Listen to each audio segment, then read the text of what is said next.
Hi, I'm Debbie Georgatos, and this is Ladies Can We Talk. This is a Liberty Minute from Ladies Can We Talk. You may have heard that the FCC, the Federal Communications Commission, took over control of the internet in June of this year, June of 2015. I want to talk to you about that and what a serious problem that is under the First Amendment. To be very clear, the FCC and left-wing lobbyists in Washington have been pushing for decades to take over control of the internet, to take control of the system where you and I and everyone we know, we get our information. You stop and think about when you really, really want to understand something, you go online and you Google or you Bing, whatever you use. You go online to figure out what is the truth about net neutrality in the FCC. What's the truth about this? What's the truth about that? You go because the internet is, in America and in the world, the primary source of gathering not just information, but competing opinions, viewpoints by people on the far left, the far right, or anywhere else. The internet is the modern day pamphlet, the modern day newspaper. Imagine if the FCC announced, we're going to take over control of the newspapers. We're going to impose net neutrality on the newspapers. And that's the term the FCC used, net neutrality. The farcical, and that means false, reason that the FCC gave was trying to make a fair balance for providers of the internet and making sure everybody had fairer access to the internet. But any student of the First Amendment, any student of America, any student of history knows the last thing you ever want to do is give the government power over speech. And that's exactly what this takeover is. When the FCC said, we're taking over the internet, and we're doing it to be fair, to give you net neutrality, alarm bells should be going off in your head. In fact, the FCC Commission has 5 members.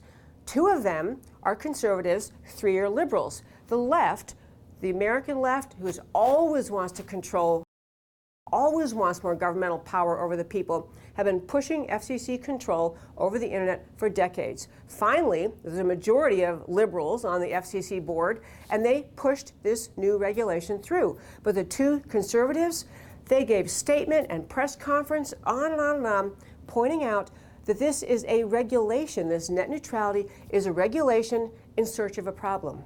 There is no problem the regulation is solving. The power the FCC grabbed over the internet is the power to control communication. It's the power to control you and me. And right now you might say, well, the FCC took over in June. I haven't seen a big problem. The internet seems fine to me. Well, obviously, they're not going to put the regulation through and the next day start clamping down. But what will happen over time is that the government and society agrees that the government has a role in controlling the internet. So what if they say, for example, in a few years, we really think that anyone who is against same-sex marriage is committing hate speech. And so we're not going to have hate speech on the internet. So all of a sudden, anything, any church, any religion wanted to put out as a statement on the subject of marriage would be banned by the FCC as hate speech.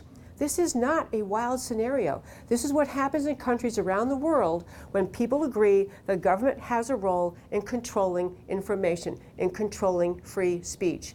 The FCC internet takeover was an attack on your liberty. It was an attack on the First Amendment. It was an attack on free communication among a free people. So, you want your Speak Up for America job for today? You tell your congressman and your senator and your friends and your neighbors that the FCC has no business controlling the internet. This is Debbie Georgatos and Ladies Can We Talk. I hope you've enjoyed this Liberty Minute and tune into my radio show, Ladies Can We Talk, every Sunday from 6 to 8 p.m. on 660 AM The Answer. And also, go to our Facebook page, Ladies Can We Talk. We love to hear from you. And tune in to my radio show every week. Thanks so much.